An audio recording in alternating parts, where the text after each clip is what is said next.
Учебный процесс в школе требует обеспечения ряда условий. В первую очередь, это наличие учебников для детей и дидактических материалов для педагогов. В 2016 году удалось довести оснащенность школ учебниками до 79%.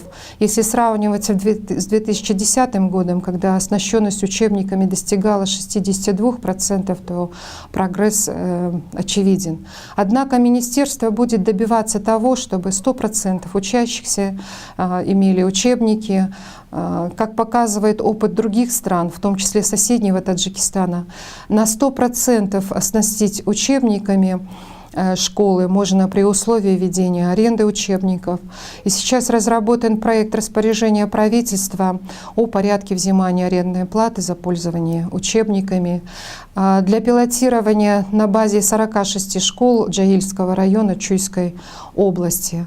Стоимость в год аренды одного учебника будет составлять порядка 20 сомов. Таким образом, весь комплект из 7-10 учебников на год обойдется в 140-200 сом. Столько стоит при покупке один учебник.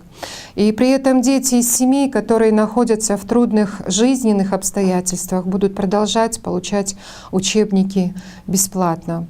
Поскольку мы живем в информационном технологическом обществе, министерство сейчас активно работает над подключением школ к интернету. В 2017 году 775 школ должны будут быть подключены к интернету. Все школы также получат телевизоры, которые будут подключены к цифровому каналу Билим и Лим. Чтобы можно было использовать на занятиях обучающие материалы, пополняется национальный репозитарий открытых образовательных ресурсов.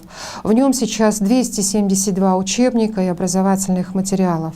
Министерству также удалось добиться получения неимущественных авторских прав для того, чтобы размещать в открытом доступе авторские материалы. Платформа репозитария разрабатывалась таким образом, чтобы с нее можно было скачать материалы как на компьютер, так и на планшет или телефон. Все эти гаджеты могут служить обучению. Все материалы можно скачать бесплатно, поэтому использовать их могут как школы, так и сами учащиеся.